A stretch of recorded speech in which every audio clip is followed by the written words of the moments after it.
Muy buenas tardes para todos nuestros amigos y seguidores que se conectan a esta hora con nosotros en este Facebook Live.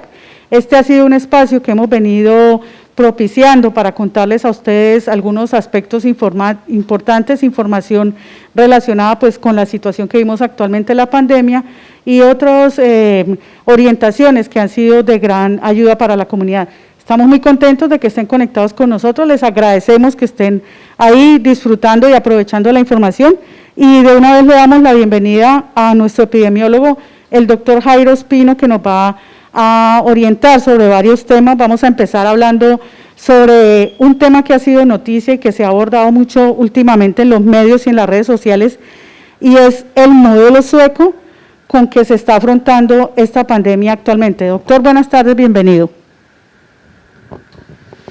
Gracias, María Isabel. Muy buenas tardes a todos. Gracias por invitarme de nuevo a este Facebook Live.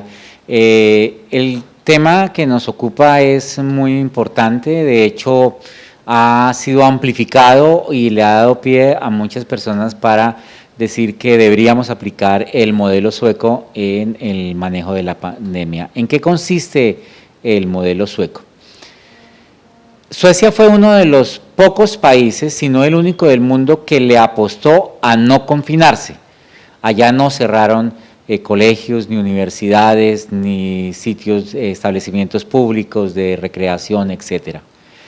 Le apostaron a que las personas se contagiaran con la enfermedad, crearan sus propios anticuerpos, sus propias defensas, y en una cosa que se llama la inmunidad de rebaño o la inmunidad colectiva, puedan dominar la enfermedad. ¿En qué consiste la inmunidad de rebaño o la inmunidad colectiva? Es que si se contagia un número de personas suficientemente grande y esas personas generan los anticuerpos protectores que se supone debe tener esta enfermedad, entonces disminuye la posibilidad de contagio. Imagínense que en una habitación hay 4 personas reunidas. Si ninguna de ellas si 3 de ellas no han tenido la enfermedad y una de ellas sí, pues la posibilidad de contagio a las otras 3 de parte de la enferma es muy grande. Pero imagínense que fueran 3 las personas que estuvieran recuperadas y un solo enfermo, no va a tener posibilidades de transmitir la enfermedad porque las otras tienen los anticuerpos. Y si fueran 2 los recuperados, fuera uno el enfermo y uno el posible enfermo, entonces la posibilidad, la combinación que se hace entre las diferentes, en la interacción social diaria, hace lejana esa posibilidad. Se calcula que una persona que tiene una infección por COVID o que está transmitiendo la enfermedad, va a hacerlo en un número determinado de entre 2 y 3 personas. Se calcula también que nosotros en nuestra interacción diaria lo hacemos con más o menos unas 10 personas. Cuando nos confinamos lo hacemos con 3 personas. Entonces, a eso le apuesta el modelo sueco, que se desarrollen los anticuerpos entre el 60 y el 70% de la población y esa inmunidad proteja a las personas que son susceptibles de adquirir la COVID-19. Eso es un modelo que se repite con éxito en otras enfermedades. No sabemos si esa es la gran incógnita, si realmente la COVID genera los anticuerpos protectores necesarios para que se pueda hacer este tipo de inmunidad. Entonces, ¿a qué le apuesta Suecia? Le dice, nos vamos a contagiar todos. Obviamente que Suecia es un país que tiene una buena carga en el interior de las personas de hacer caso, de cumplir las normas. Entonces, de todos modos, el mensaje que se les da es, no vamos a cerrarlos, no los vamos a cerrar los establecimientos públicos, no los vamos a confinar, pero ustedes deben mantener la distancia social. Y en eso sí han sido muy estrictos los suecos. Uno los ve reunidos en los parques, reunidos en los bares, pero manteniendo una distancia además de 1,50 entre ellos. Entonces no se piense que es que no se está haciendo absolutamente nada. Sin embargo, este modelo tiene sus problemas. En este momento Suecia tiene la más alta tasa de letalidad de la región, 12% a cifras de hoy. Sus países vecinos tienen entre 1.4, que es Finlandia, hasta tasas más altas como la de Dinamarca, que no alcanza el 3%. Luego, ese modelo ha generado un costo grandísimo, y el costo está precisamente en la cantidad de muertes que se están presentando. 12% de los contagiados con este virus han muerto. Y también hay una cosa importante, y es que ellos tienen un sistema de salud lo suficientemente eficiente para poder aguantar esa andanada de enfermos. Entonces, pues cuando se dice apliquemos el modelo sueco, recordemos experiencias muy amargas. Reino Unido es una experiencia amarga de eso. Consistió en repetir exactamente el mismo modelo, en confinar a la población mayor de 65 años, a las personas que tengan alguna enfermedad preexistente, que hablábamos en anteriores entregas, llamadas comorbilidades, o las personas que tengan por su condición algún riesgo mayor de sufrir de la enfermedad, son de todos modos, esos sí son confinados. Tiene la fortaleza económica del país para poder darle los medios económicos de subsistencia a esas personas para que se mantengan allá confinadas, mientras, reitero, aparece la vacuna o cualquier otro tratamiento. Pero resulta que Gran Bretaña sufrió una mortandad tan grande de pacientes enfermos que le tocó revertir el modelo. Es más, hasta el mismo primer ministro estuvo en la unidad de cuidado intensivo al borde de la muerte como consecuencia de una infección por COVID-19. Aplicar este modelo en Colombia es un despropósito, porque es que nosotros no tenemos la fortaleza del sistema de salud necesaria para poder tener esa avalancha de enfermos o soportar la avalancha de enfermos y la avalancha de muertos que se generarían. Piénsense nomás que Suecia tiene un promedio de 5,6 camas de unidades de cuidado intensivo por cada 100.000 habitantes. Más o menos esa es la proporción que tienen sus vecinos. Bueno, Alemania tiene entre 19 y 21 camas, por esa razón es que Alemania las tasas de mortalidad son muy, muy bajitas. Colombia tiene, no se sabe exactamente, porque los diferentes recuentos dan cifras disímiles, pero más o menos son entre 1.5 y 2 camas de unidades de cuidado intensivo por 100.000 habitantes. Eso en Bogotá, Medellín, Bucaramanga, incluso en el mismo Villavicencio. Pero pensemos en Amazonas, pensemos en Mitú, pensemos en Puerto Carreño, Puerto Inírida, San José del Guaviare. Allá no tenemos ni siquiera una cama de cuidado intermedio por paciente por 100.000 habitantes. Entonces, esas poblaciones estarían condenadas a sufrir una enfermedad, el embate de la enfermedad con mucha más fortaleza. Entonces, la otra cosa importante, nosotros no somos lo suficientemente disciplinados para mantener la distancia social. Nuestra raza latina, nuestros genes latinos hacen que nos guste abrazarnos, tocarnos, saludar de beso, etcétera.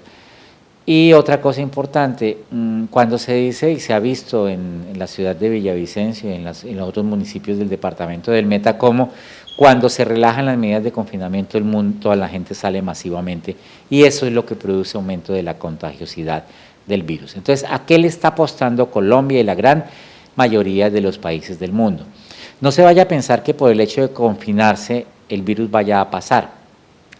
La única manera que podría suceder eso es que todas las personas se confinaran, todos, absolutamente todos, durante 20 días, cosa que es absolutamente imposible.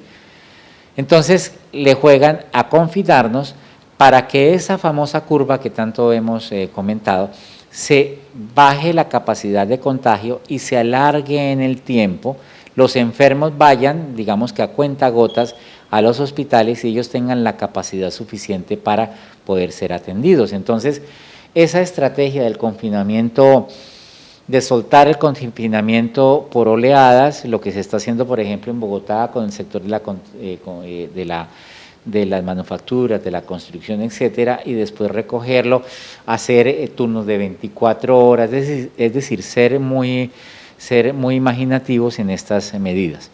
porque uno se pone a mirar y en ese sentido sí le puede dar la razón a los economistas. Muchas personas han perdido sus empleos, no tienen medios de subsistencia. Cuando uno se pone a hacer las cuentas de cuántas muertes generaría la COVID, al lado de cuántas muertes generaría la desnutrición y el hambre y la miseria que viene después de todo este episodio terrible, uno diría a la larga va a producir más problemas el hecho de estar absolutamente confinados. Entonces es un equilibrio, lo que están haciendo nuestros gobernantes es hacer lo del señor en la cuerda floja, con esa vara larga, cogiendo de un lado hacia el otro y pues rogando no caer al vacío y tener la suficiente certeza de que su camino lo podrá llevar al final. Entonces, en Colombia no se aconseja el modelo sueco, no, por las cosas que hemos mencionado, pero sí se aconseja pues el desconfinamiento programado como está, seguramente va a ser hecho por el gobierno, pero con disciplina. Habrá sectores que no podrán entrar todavía, habrá sectores que tendrán que demorar un poco el ingreso y pues lo que en alguna oportunidad comentábamos acerca de la solidaridad de todos para con el ser humano, pues hay gente que está pasando por una situación muy, muy dura y pues en ese momento es cuando el ser humano solidario tiende la mano al otro ser humano que está pasando dificultades y no aprovechar esto para una oportunidad de negocio y enriquecerse más. No sé si quedó claro lo del modelo sueco. No, por supuesto, muy buena la explicación y sobre todo porque nos ha quedado claro las diferencias culturales, políticas, socioeconómicas y del sistema de salud que no permiten, digamos, que en un país como el nuestro podamos aplicar este mismo modelo porque pues tenemos algunas debilidades en el sistema de salud, porque no tenemos la disciplina que tienen ellos, que es ya un factor cultural, lo mismo que el distanciamiento social, ya que para nosotros, como usted decía, pues cultura latina, nos gusta abrazarnos, tocarnos, saludarnos de beso, y eso pues en una pandemia como esta, tan contagiosa, se convierte en un problema. Precisamente entonces, pues nosotros seguimos, y me imagino que allá en Suecia de todas maneras lo aplican, y es las medidas para controlar el contagio de la enfermedad. Por ejemplo, se ha hablado mucho del lavado de manos, hasta el cansancio, creo, ya todos tenemos claro que debemos estarnos lavando la mano frecuentemente, aplicando pues la manera como se debe hacer correctamente, que es lo que nos han enseñado los expertos, los profesionales de la salud. Pero bueno, yo le quiero contar a nuestros seguidores que el doctor Ospino ha estado muy juicioso haciendo un boletín epidemiológico diario donde están todas las cifras, el análisis y el contexto de las cifras, pero también nos ha dado contexto en diferentes temas relacionados con esto de la pandemia. Por ejemplo, hace poco en uno de los boletines nos contaba sobre el lavado de manos, sobre el contexto histórico. Yo quiero que aprovechemos este espacio y le contemos a nuestros seguidores de Facebook que de pronto no tienen acceso a ese boletín, porque es un boletín más que todo para medios de comunicación que hemos estado generando con el apoyo del doctor Ospino, que es muy juicioso, todos los días madruga a hacer el análisis de las cifras, ¿no? Entonces, sería muy bonito compartirle a la gente esa historia que usted nos contó hace poco sobre el contexto histórico del lavado de las manos. Gracias, María Isabel. Precisamente el boletín epidemiológico en forma de comunicado de prensa aparece todos los días desde hace ya algunas semanas. Y se quiso precisamente no mostrar las cifras frías como se hacía anteriormente, que se muestran de la evolución de las cifras en el mundo, en Centroamérica, en Sudamérica, en Colombia y en el Meta, sino insertarle alguna parte que tuviese que ver con la enfermedad de este coronavirus, y el doctor Eduardo Rosso Briceño mencionó que sería bueno siempre traer contexto histórico, siempre estar saltando de un tema al otro que puedan llegar a ser interesantes pues a juicio de ustedes. Cuando se pone uno a revisar la historia del lavado de manos, se encuentra que esto es una práctica que es por oleadas. Recientemente, en nuestro contexto occidental,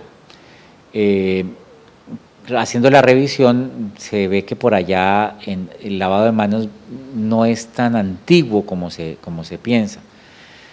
A ver, los romanos, los griegos principalmente, tenían claro que las manos, el cuerpo en general debía ser higienizado.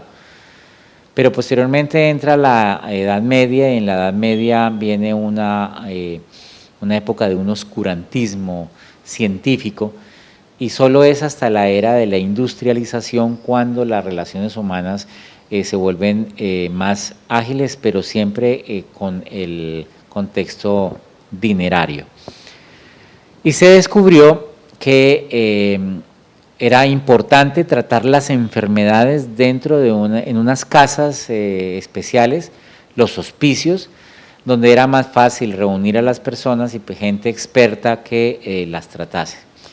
Recuerden ustedes que la cirugía viene o se deriva de la barbería, de los barberos, esos que cortaban el cabello y afeitaban.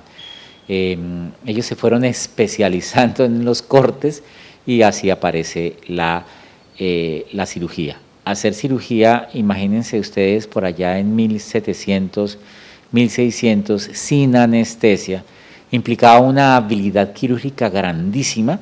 Era poder hacer, por ejemplo, una amputación de un miembro que haya sufrido una herida de guerra, por decir algo, y poder hacer el procedimiento en 2 minutos con ligadura con cercenación de hueso y ligadura de vasos sanguíneos y los troncos nerviosos y poder cerrar la piel. Eso era una verdadera hazaña. Entonces, pero también se descubrió que muchas de esas personas morían como consecuencia de la infección. Cuando se atendían los partos, se descubrió que los partos atendidos en el hospital tenían como característica común el desarrollo de una cosa que se llamó la fiebre puerperal, que era básicamente era una infección generalizada que le daba a la mamita que acababa de tener su hijo.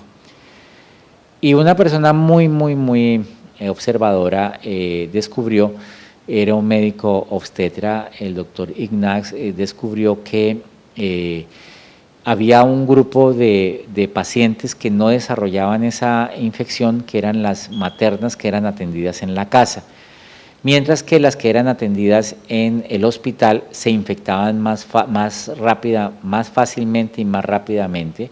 Y también observó que las maternas atendidas en unas clínicas privadas no se infectaban tanto, se infectaban, pero no tanto como los pacientes en el hospital. Y descubrió también que las personas que atendían esas maternas venían de sus clases de anatomía, aprender anatomía en cadáveres que pues tenían que hacerse en un periodo muy rápido antes de que el cadáver se descompusiera, porque pues no era factible tenerlos en nevera ni nada por el estilo. Entonces casi que a lo último tenían que hacer disecciones para poder descubrir o para más bien aprender las relaciones que hay en los órganos internos o los diferentes componentes del organismo con cadáveres que ya estaban putrefactos. Había que aprovecharlos, digamos, al máximo. Entonces, después de que atendían a esos pacientes, iban a atender a las mamitas. No se lavaban las manos, observó él, entonces llevaban restos incluso de cadáver descompuesto al periné de las mamás y daban la infección que les comento. Entonces, él con una simple observación y una simple medida, que es poner a la entrada de la sala de partos una palangana llena de agua con jabón, a la cual él le aplicaba un poco de lejía de hipoclorito de sodio, y la mortalidad bajó dramáticamente. De 5 maternas que se infectaban antes, empezó a infectarse apenas una. Entonces, él dijo, por acá es la cosa.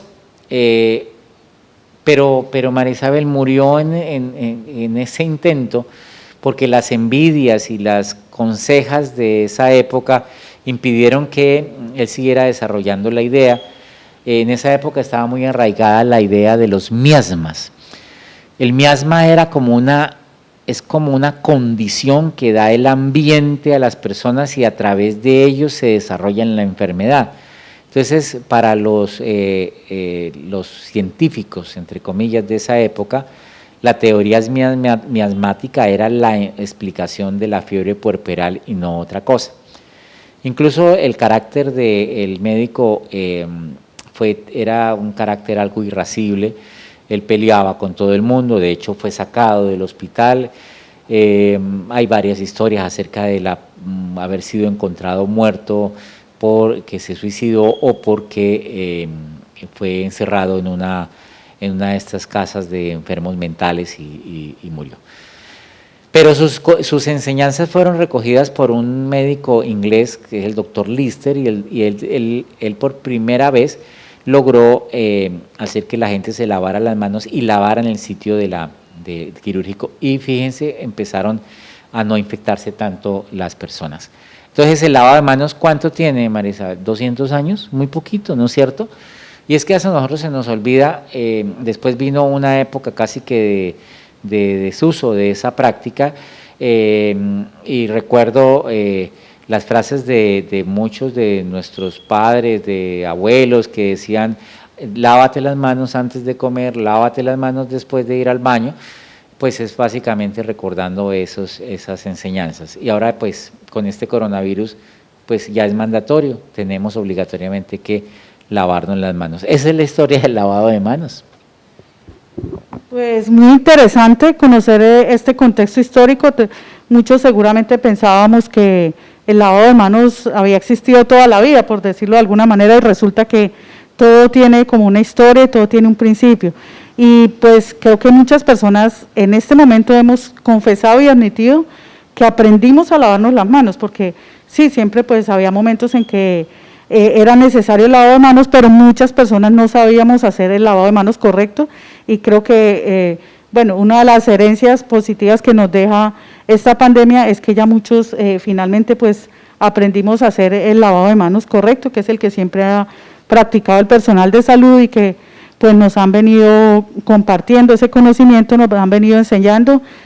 Por ejemplo, acá en la seccional Meta de la Cruz Roja Colombiana hicimos algunos videos para que la gente aprendiera a lavar las manos. Esos videos los han compartido pues no solo nuestros seguidores, sino las secretarías de salud y otros niveles institucionales han sacado mucho provecho de esos videos para aprender a hacer ese correcto lavado de manos. Bueno, entonces ya dejando claro como este tema, este contexto histórico, hablemos de una información que se ha venido dando el día de hoy de unos tratamientos que se están haciendo con unas sustancias que usted mencionó, el hipoclorito y otros desinfectantes. Son químicos, son tóxicos para el ser humano, y parece ser que en algunas instituciones de salud de Bogotá, en el Hospital San Carlos, el día de hoy se iba a intervenir porque estaban aplicando, haciendo como experimentos, aplicándole ese tratamiento a los pacientes. ¿Qué nos puede contar sobre eso? ¿Qué le podemos aclarar porque me parece importante que le aclaremos a nuestros seguidores, digamos, lo nocivo que puede ser el consumo de estas sustancias? Gracias, María Isabel.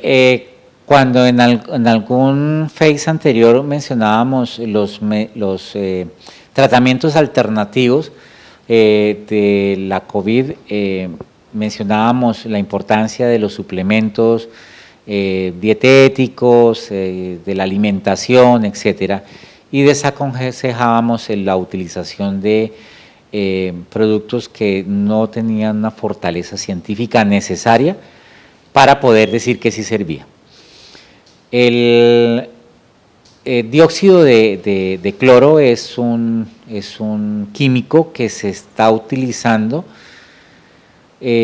por algunas personas en el tratamiento de la COVID sin bases científicas. Haciendo una revisión de la literatura, no hay evidencia científica que eso sirva, pero ojo, hay evidencia científica de que eso produce daños en el organismo humano. Entonces, podemos decir que altas dosis de vitamina C sirven. Pues no hay evidencia científica de que eso sea bueno, benéfico, pero no hay evidencia científica de que tampoco sea malo, o sea, no hay una contraindicación exacta, pero en el dióxido de cloro sí que lo hay. Pero precisamente en el avance de toda esta búsqueda de tratamiento salen estas ideas. A mí, yo les puedo contar que fui contactado por alguna empresa para que hiciéramos un estudio que prestara, digamos que el nombre que tengo para que hiciéramos un modelo investigativo. Y pues obviamente me negué porque para poder hacer experimentación en seres humanos se necesitan unas condiciones rígidas muy importantes. No es simplemente que la persona dé su concepto positivo y diga, hagámoslo, experimenten en mi cuerpo, porque se deben cumplir unos protocolos muy rígidos que precisamente pues nos alejan de la posibilidad, como Hahnemann, que fue el descubridor de la homeopatía o el padre de la homeopatía. Imagínate, María Isabel, que él tenía 11 hijos y a los 11 hijos los mató haciendo sus experimentaciones con las combinaciones de estos químicos. Entonces, precisamente para evitar que a los seres humanos puedan ser convertidos en conejillos de indias sin tener una rigidez en los protocolos, es que ahí el Ministerio de Salud avala, el Ministerio de Salud y en sus hospitales y clínicas, para que se pueda hacer experimentación humana debe haber transcurrido un tiempo muy grande, experimentación, primero la parte, digamos que la conceptualización científica, después experimentación en animales de laboratorio y lo último que se hace es la experimentación en los seres humanos. Yo no puedo decir de entrada si eso sirve o no sirve. La evidencia científica dice que no sirve y que puede causar daños en el organismo humano. Y eso mismo sucede con otras teorías que han estado saliendo por allí. El primer gancho es que es lo último de lo último. Recuerdo que empiezan el discurso diciendo tantas personas manifiestan y dan testimonio que se curaron con determinada aplicación de ese medicamento. Pero pues la evidencia después demuestra que incluso puede ser malo que benéfico. Bueno, entonces aquí volvemos a un consejo importante, doctor, y es pues obviamente no aplicar es un desinfectante, ¿verdad?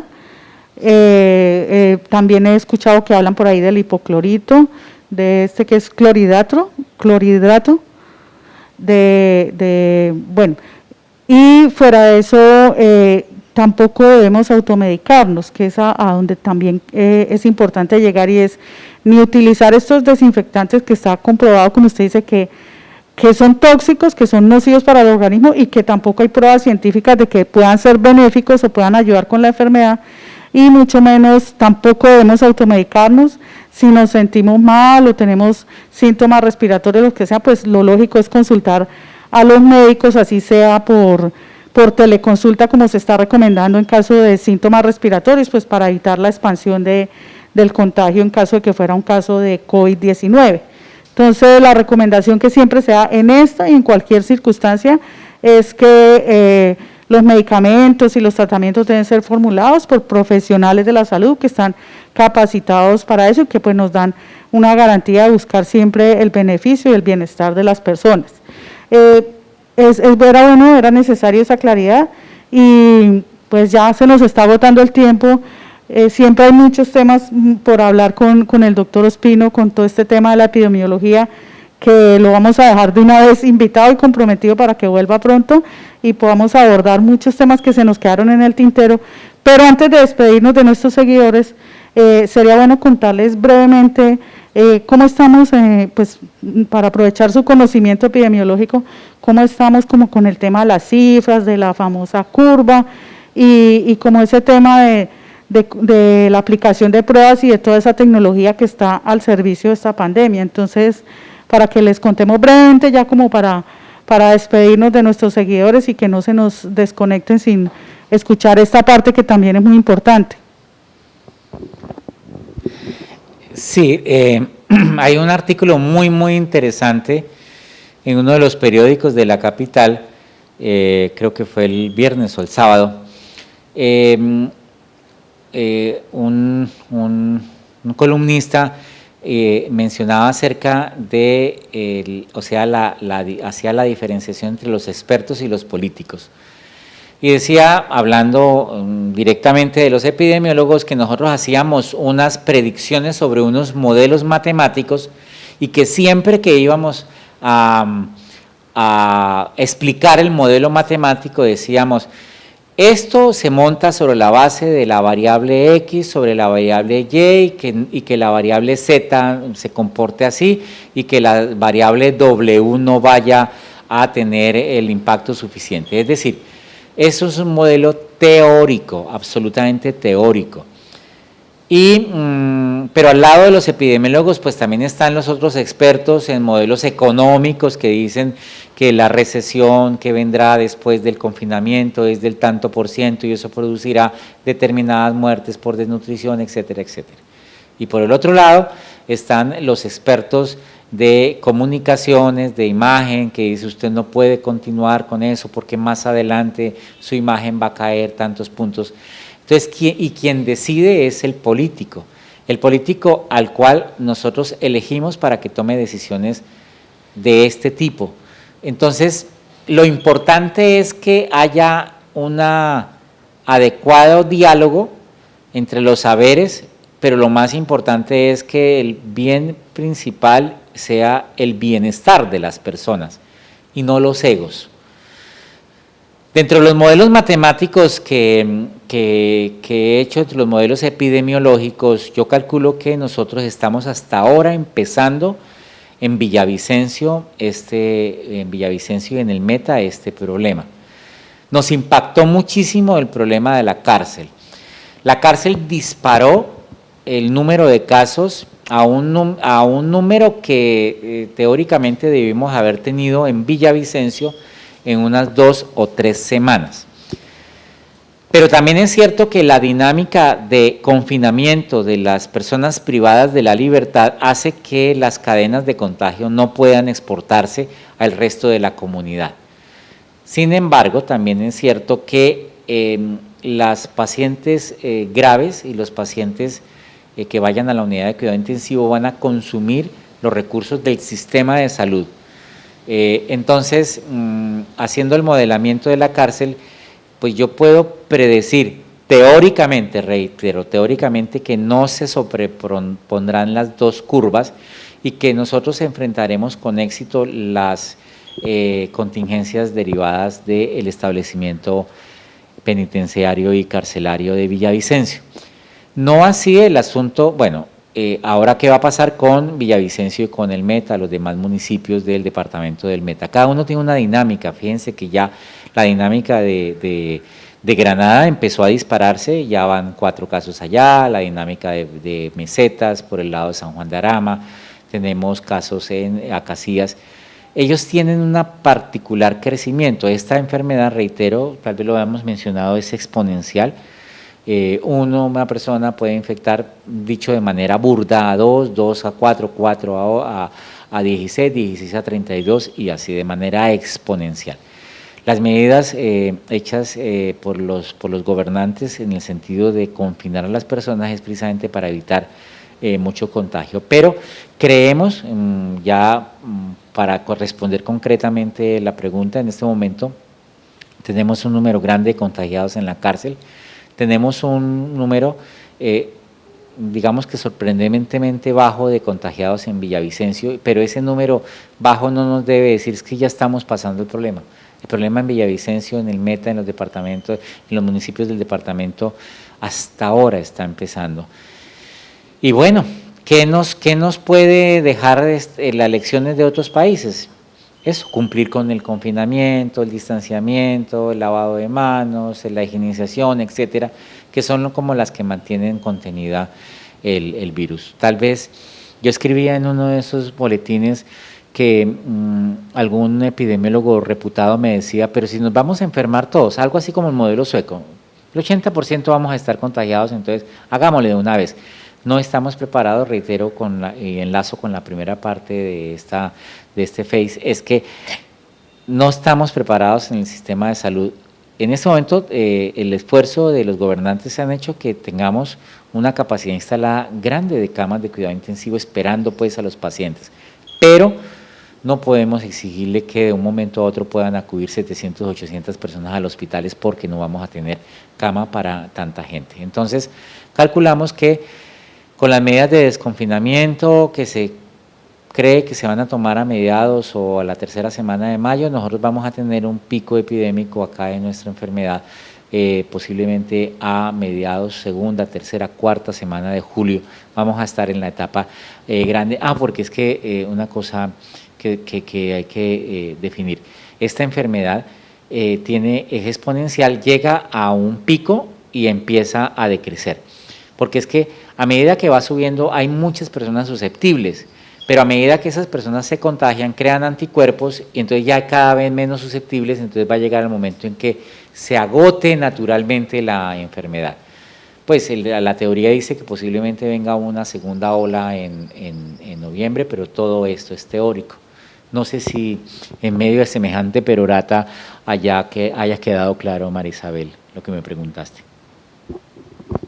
No, por supuesto que es muy buena la explicación, muy bueno entender cómo funciona todo este tema de las cifras y los contagios y todo eso, pero como les estaba diciendo, pues se nos quedan muchos temas entre el tintero, entonces el doctor aquí delante de nuestros seguidores se va a comprometer a que va a venir muy pronto, ojalá la próxima semana, porque queríamos hablar, por ejemplo, de otros temas que ya no vamos a alcanzar por tiempo, como bueno, ya lo abordamos un poco, pero queríamos profundizar en el tema del distanciamiento social en nuestra cultura latina, queríamos hablar qué pasa con las mascotas, qué pasa con los niños, y otra serie de temas que es bueno que la gente vaya teniendo claridad y que no se generen de pronto mitos y errores en torno a esos temas. Entonces pues queda cordialmente invitado, esperemos que nos acompañe muy pronto y pues les agradecemos a nuestros seguidores que nos han acompañado este rato escuchando pues toda esta ilustración que muy amablemente nos ha hecho el doctor Jairo Espino. Bueno, sí, es una promesa. Podríamos entonces coger como la dinámica cada semana de asistir para contarles lo último que ha salido de la COVID, de tratamiento. Es que de COVID hay tantas cosas para hablar porque esto es muy dinámico. Entonces, pero el mensaje que queríamos dejarles hoy en este Facebook Live de la Cruz Roja es, el asunto no vaya a pensarse que ya pasó, tenemos que seguir fuertes, resistiendo, acatando las órdenes del gobierno. Cuando dicen que salgamos por pico y cédula, salgamos por pico y cédula. Es imperdonable, absolutamente imperdonable ver a personas en fiestas y en pachangas y en cosas que van a hacer que nos aumente más la posibilidad de contagio. Y prometemos que dentro de 8 días trataremos el tema de los efectos secundarios que producen los jóvenes esta enfermedad. No es tan benigno como se piensa, ¿cierto? No los mata tanto como mata a las personas de los adultos mayores, pero sí los deja muy incapacitados. Entonces es una promesa que cada semana estaremos acá para hacerles un adelanto, bueno, hasta cuando ustedes me aguanten. Muchas gracias. Pues no, gracias a usted, doctor Ospino, por haber venido a acompañarnos y de esta manera damos por finalizado este Facebook Live. Muchas gracias nuevamente a nuestros seguidores por haber estado ahí este ratico y esperamos encontrarnos de nuevo mañana con temas importantes. Vamos a hablar de los servicios de la Cruz Roja, porque de pronto mucha gente no sabe que tenemos muchos de nuestros servicios disponibles, porque pues hay que cuidarse, hay que cumplir con las normas del aislamiento social, del confinamiento, pero también hay cosas que no dan esperas. Entonces les vamos a contar qué servicios hay disponibles y de qué manera podemos acceder a ellos sin ponernos en riesgo y sin poner en riesgo a las personas que pues están asumiendo un riesgo para poder atender a quienes requieren los servicios de salud y otros que prestamos en la Cruz Roja. Feliz tarde para todos y muchas gracias por habernos acompañado.